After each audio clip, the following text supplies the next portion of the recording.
Hey, it's Hunt. You found Hunt on Saints. We're talking black and gold football. Do us a favor. Hit the like button, share your comments below, and hit that subscription button so you can get all of our content. Enjoy. New Orleans Saints put together their 2024 draft class over the weekend, and we've talked now for months about how important the NFL draft is for New Orleans in the next couple of seasons.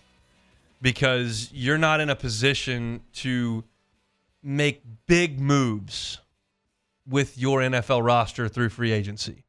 The salary cap situation that you've created, specifically with the signing of Derek Carr, makes the free agency moves kind of an ancillary piece here or there, not necessarily a lot of starters or game changers. It's just not a position that you're in. You've got to get younger and cheaper through the draft. That's been the chorus of this show for months now with New Orleans since they finished a disappointing 2023 season.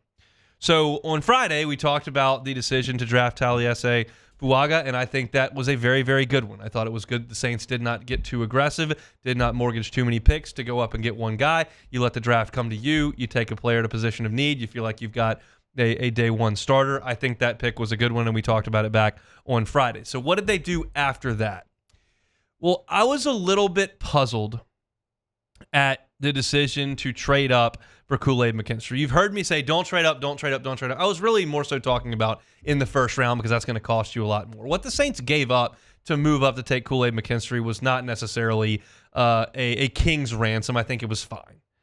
I just was curious at the position they took, not necessarily the player. We all down here know the type of athlete and talent KoolAid McKenry is, and I think he's going to be a really good NFL player.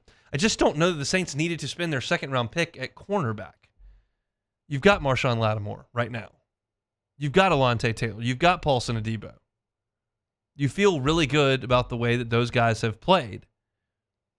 And I don't know that I see it's beeline to the field for KoolAid McKenry. So I was puzzled by that, but not necessarily disappointed. Because what have I talked about this draft in terms of? Not about 2024. Not about the 2024 Saints. No, it's about moving the franchise forward. And if you can pretty clearly see a day where Marshon Lattimore is not part of the equation, well, bringing in a potential number one cornerback, or at the very least a starting cornerback, makes a lot of sense. He's cheaper than Marshon Lattimore. He's younger than Marshon Lattimore. Hey, look what we're talking about here. That's good. So I was a little puzzled by it, but as I think about it, I'm okay with the selection of KoolAid McKenry. Now, the Saints did get really patient here and waited to take a pick in round 5. Bub Means, wide receiver from Pittsburgh, 6'2", 204. Actually spent some time in Ruston at Louisiana Tech before he goes up to Pitt. And over 2 seasons at Pitt, 1,100 yards receiving, 16 yards per catch, caught 3 touchdowns. I think this is a fine pick. I think I'm going to trust the Saints on player and personnel evaluation. I'm not necessarily going to speak to that. I'm just going to speak to plan because that I feel more comfortable assessing than individual wide receivers and their strengths and weaknesses. I think taking a wide receiver there at 5 in the 5th round makes a lot of sense. Then you got the Spencer Rattler pick. And I'll tell you, I love it. I absolutely love it. Because the potential reward here so much outweighs the risk. I know everybody in the league hopes, wishes, and dreams for their Brock Purdy situation. And the fact of the matter is that it almost never happens. Look across the NFL. Look at the starting quarterbacks. Most of them came in the top 20 picks in the draft. It just is what it is. Beck, just name me any division in the NFL quickly. Just name a division, go. NFC West. The NFC West. We've got Brock Purdy there. Then you go up to Seattle, and they've kind of been in flux with their quarterback spot. But Geno Smith, who was there, was a first-round pick once upon a time. Then you go out west for more of the NFC. Who am I missing here Chargers. that we need? They're in the AFC, so let's go NFC. 49ers, Cardinals. Kyler Murray, first pick in the draft. And then you go to the Rams. you had Jared Goff and Matt Stafford, both of which were first picks in the draft. Like, that's just the reality, just for the sake of the exercise. Like, no matter what you look at, most of the time you got to draft a quarterback in the first round. The Saints literally never do it. But to me, Spencer Rattler may not help the 2024 Saints. Maybe he's your backup quarterback. Maybe he beats Jay Kaner out. Maybe he doesn't. But on the off chance that you have found Dak Prescott here, that you have found Brock Purdy here, I'm not even going to try to bore you with a Tom Brady analysis, but like maybe you found a starting quarterback that's gold in the late middle rounds. I think it's worth the try. I'm almost never going to clown taking a quarterback. I said almost because I will if you sign Kirk Cousins to a 4-year, $115 million deal and then immediately turn around and take a quarterback at the 8th pick. I will make fun of that. But taking a flyer on a quarterback in the middle rounds, I don't think is the worst thing in the world because the potential reward is so immense. The risk is not great. 5th-round picks don't make rosters all the time. Spencer Rattler shows up and there's not room for him because Jay Kaner just flat out plays him. It is what it is. But I think taking a chance on a super talented dude in the middle rounds is just fine. Jalen Ford at Texas, the linebacker, super productive. You know, some guys you take based on measurables. Some guys are the Mason Smith guy. Some guys ran the 4.33 at the combine, so you decide to take him. Some guys just look at the stat sheet and go, oh, this guy really knows how to play college football. Well, Jalen Ford is that guy. Had 101 total tackles last year, 10.5 TFLs, had a sack. He was first team all Big 12 in 2022 and 2023. You look at the linebacker situation, Pete Werner's rookie deal's coming up. Demario Davis can't play forever. Is it an immediate need in 2024? No. Is it a need after 2024? Yes, I'm all for it. I think that's just fine. Take Christian Boyd, defensive tackle in the 6th round. Do I think he's got a great chance to make the team? Probably not. But you can never have too many interior defensive players. You feel like you've really hit on Brian Brzee. I thought he had a good rookie year. You've got 2 free agents that you signed in front of him that were okay last year. But this is a position that you can never have too many guys at, and I'm fine with the pick. And then we knew that they were going to have to circle back at some point to find another offensive tackle. Was that in the 2nd round? Maybe. Was that in trading up into the 3rd or 4th round? Maybe. It turns out neither one of those happened. You took KoolAid McKenry in the 2nd round, and you really were patient through rounds 3 and 4 until you got into the 5th round and started making your picks.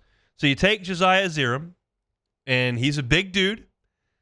Comes out of a smaller school in Eastern Kentucky, and you got to hope that you found the next small school tackle a la Terran Armstead that can come in and play.